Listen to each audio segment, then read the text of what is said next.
Bonjour, bien-aimés dans le Seigneur. Bonjour à tout le monde. J'espère que vous allez bien.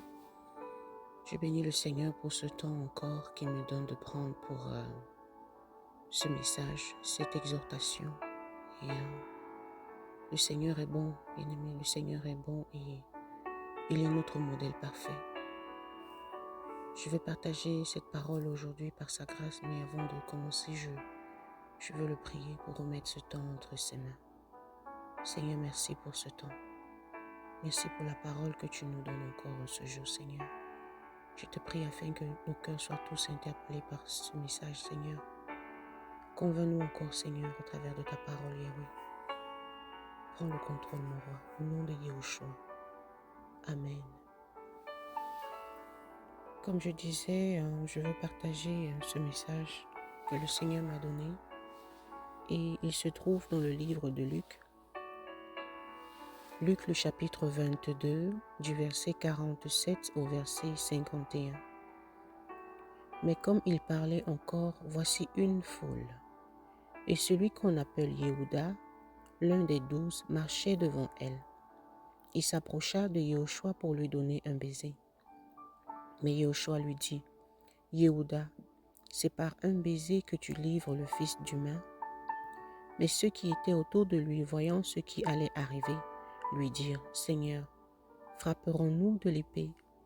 Et l'un d'eux frappa l'esclave du grand prêtre et lui emporta l'oreille droite. Mais Yehoshua répondant dit, « Laissez jusque-là. » Et ayant touché son oreille, il le guérit. Je vais m'arrêter là. Que le Seigneur soit béni. Alors quand je lisais ce passage, particulièrement le verset 51, j'ai été interpellée par la réaction du Seigneur. C'est un passage que j'avais déjà lu auparavant, je ne sais pas combien de fois, mais cette fois-ci, le Seigneur m'a fait m'arrêter juste à ce passage et l'Esprit m'a interpellée, m'a fait me questionner en fait sur moi-même. Comment est-ce que moi, je réagirais dans cette situation? En fait, pour planter un peu le décor, le Seigneur était avec ses disciples et il voit cette foule qui vient pour l'arrêter. Il savait qu'il allait être arrêté pour emmener à la croix, pour mourir en fait. Mais lorsque l'esclave du grand prêtre a été frappé par le disciple du Seigneur, le Seigneur a remis son oreille en place. Il a guéri son oreille.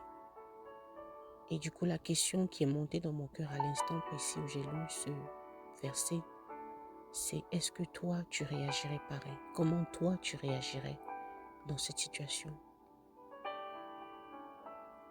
Et du coup, je me suis posé pas mal de questions.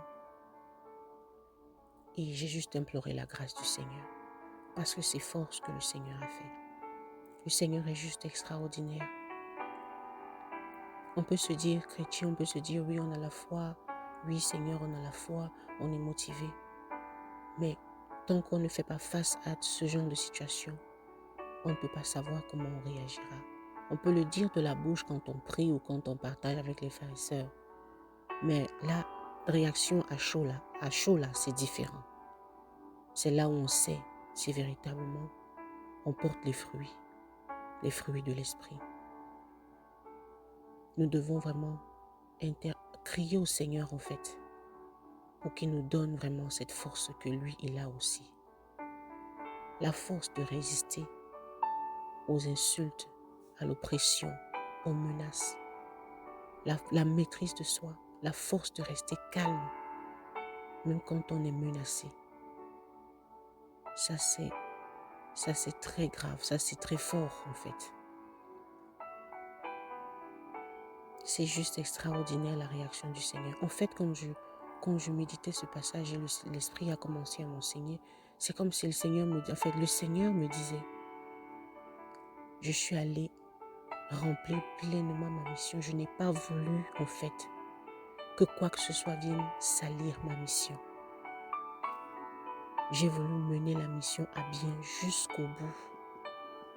Cet homme qui a frappé l'oreille de l'esclave du grand prêtre, en fait, c'était comme s'il voulait venger le Seigneur, il voulait défendre le Seigneur. Il voulait rendre justice au Seigneur. Mais le Seigneur n'a pas désiré la justice de qui que ce soit. Il a dit, je termine ma mission et seul le Père céleste me justifiera, m'élèvera, jugera, fera le reste. Parfois on est menacé, parfois on est insulté. Mais comment on réagit? Ou si nous-mêmes on ne réagit pas, les gens autour de nous parfois qui veulent réagir aussi, on les laisse faire ou on dit non? Parce que parfois on peut dire non avec nos bouches. Mais quand on voit à côté quelqu'un qui veut réagir en notre faveur, parfois on laisse faire. Parce que même au fond de nous, on a ce besoin de vengeance-là qui est là. On a ce besoin de jugement-là qui est là. Quelqu'un peut te dire non, laisse frère, moi je vais répondre à ta place. Tu lui dis de répondre ou tu dis non, on laisse ça au Seigneur. Comment réagissons-nous? Le Seigneur n'a pas voulu que l'homme s'interpose. Il n'a pas voulu qu'un homme le venge. Il n'a pas voulu salir sa mission. Il a voulu terminer sa mission jusqu'au bout. Sans souci, sans problème. Est-ce que nous, on est capable de réagir de la sorte? C'est une question au fait que le Seigneur m'a posée et que je viens répéter à l'Assemblée. Est-ce que nous, on est capable de réagir comme ça?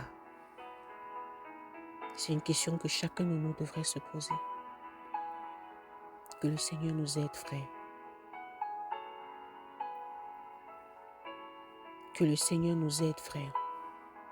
Ne soyons pas comme Pétros ou Pierre qui avait dit, moi Seigneur, moi je ne t'abandonnerai jamais. Moi, à la moindre persécution, il a renié le Seigneur 3 fois. Faisons attention, frère. Ayons des cœurs humbles et soyons toujours au pied du Maître pour implorer sa grâce, pour lui demander la force parce qu'on ne connaît pas à quelle situation nous serons confrontés dans le futur. On ne sait pas à quoi nous allons devoir faire face dans le futur. Et si on n'est pas équipé, si le Seigneur ne nous a pas bien fortifiés, comment est-ce qu'on réagira? On réagit charnellement ou on rend toute la gloire au Seigneur? On s'emporte ou on se maîtrise? C'est une question que chacun de nous devrait se poser. Le Seigneur est notre modèle parfait. S'il l'a fait, ça veut dire que nous pouvons le faire aussi, à condition que la chair meure, à condition que le moi meure. Bien-aimés, crions au Seigneur. Demandons-lui de nous donner encore non seulement l'humilité, mais la force pour les moments difficiles, mais la maîtrise de soi pour les moments d'épreuve.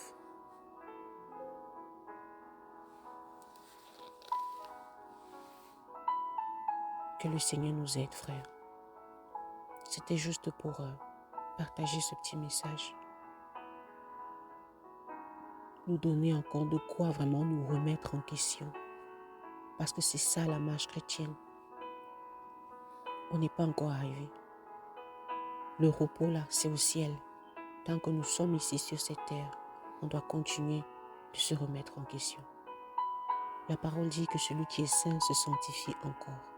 On n'a pas terminé. On n'est pas encore arrivé. Un chrétien qui ne se remet plus en question, c'est un chrétien qui a tombé dans l'orgueil et qui est près de l'apostasie. Nous devons toujours nous remettre en question.